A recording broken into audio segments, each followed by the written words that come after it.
आणि भाषा या दोन्ही गोष्टींमध्ये फरक आहे हेही तितकंच खरं. त्याच्यामुळे अशा पद्धतीने कुठल्या तरी अधिकाऱ्यावरती दादारी करणं आणि त्याच्याशी अशा भाषेत बोलणं की आमचं सरकार आलेलं आहे, तुम्हाला महाराष्ट्राचं टोक दाखवू का, असं म्हणणं अतिशय चुकीचं आहे. पुढे पाहूयात वाशिममधील, यानंतर थेट जाऊयात संजय राऊत बोलत आहेत तिथे. बोला काय हे पहा की शिवसेना पक्षप्रमुख उद्धव ठाकरे यांनी राष्ट्रपती पदाच्या उमेदवार द्रौपदी मुर्मू यांना शिवसेनेचं समर्थन दिलेलं आहे. ह्याच्या मागे कोणताही राजकीय विचार नाही, राजकीय फायद्या तोट्याचं गणित नाही, निवडणुकांचं गणित नाही. द्रौपदी मुर्मू या आदिवासी समाजातून आलेल्या एक नेत्या आहेत ओडिशातल्या, आणि या देशामध्ये प्रथमच एक आदिवासी महिला अत्यंत मागास भागातून आलेल्या आहेत त्या एक आदिवासी महिला राष्ट्रपती होते. याच्यामुळे संपूर्ण देशामधलं एक वातावरण असं आहे की त्यांना समर्थन मिळावं. महाराष्ट्रामध्ये मोठ्या प्रमाणामध्ये आदिवासी भाग आहे. नंदुरबार असेल, धुळे असेल, ठाणे जिल्ह्यातले अनेक भाग आहेत, विदर्भातले मेळघाटपासून सर्व भाग आहेत, उत्तर महाराष्ट्रामध्ये आहे.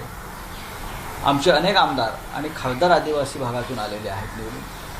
आमच्या शिवसेनेचे अनेक पदाधिकारी हे आदिवासी क्षेत्रात काम करतात.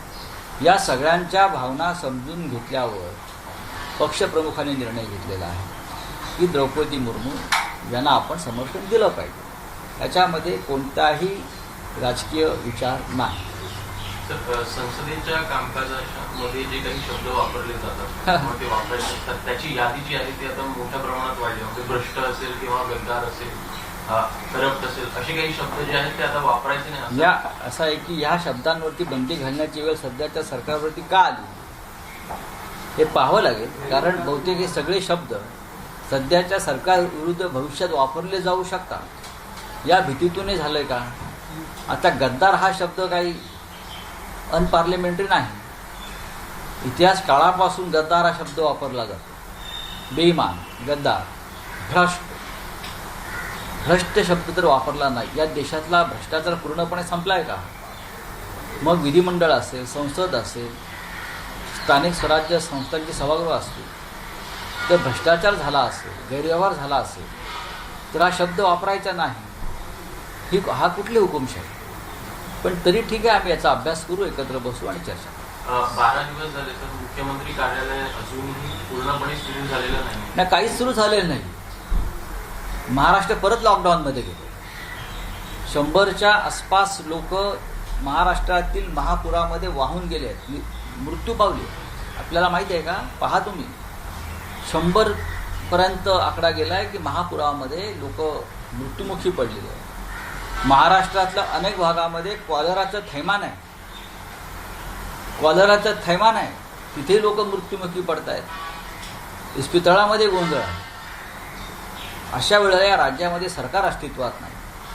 मुख्यमंत्री असणं किंवा उपमुख्यमंत्री असणं, शपथ घेऊन बसणं म्हणजे सरकार आलं असं होत नाही. 12 दिवस होऊन गेले शपथ घेऊन, पण सरकार का स्थापन होत नाही. कारण हे सरकार, जे शपथ घेतलेलं सरकार आहे 2 प्रमुख लोकांचं, हे सरकार बेकायदेशीर.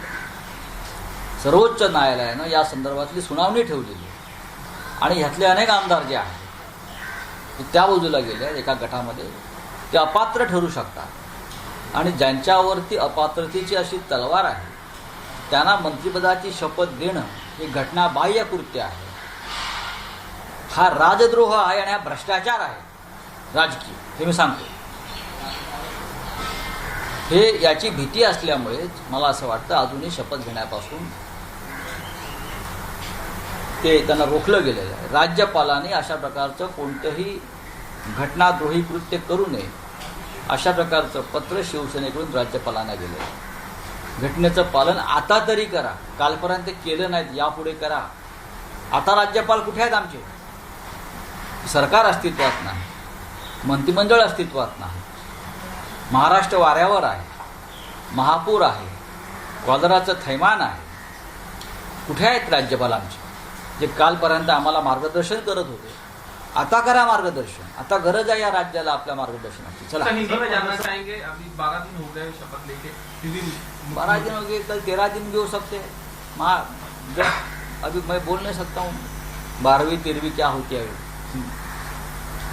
लेकिन 12 दिन के बाद भी अगर सरकार शपथ नहीं ले पा रही, सिर्फ मुख्यमंत्री और उप मुख्यमंत्री, महाराष्ट्र में आपने देखा होगा बारिश का कहर है, 100 से ज़्यादा लोग इस बारिश में उनकी मौत हो गई, लोगों के घर दार जमीन जुमला सब ढह गया, बह गया है। कॉलरा बढ़ रहा है यहाँ महाराष्ट्र में, जगह जगह पर, गांव-गांव में, उनका ऊपर कोई नियंत्रण नहीं है। बहुत सी बातें हैं, मंत्रालय पूरा ठप पड़ा है और इसलिए हो रहा है कि सरकार गैरकानूनी है, सरकार धोखे से बनी है। सर्वोच्च न्यायालय का घटनापीठ उस बारे में पूरी बात सुनेगी, तब तक ये सरकार के ऊपर डिस्क्वालिफिकेशन की तलवार लटक रही है, तो उनमें हिम्मत नहीं है कि शपथ लेकर काम शुरू करें।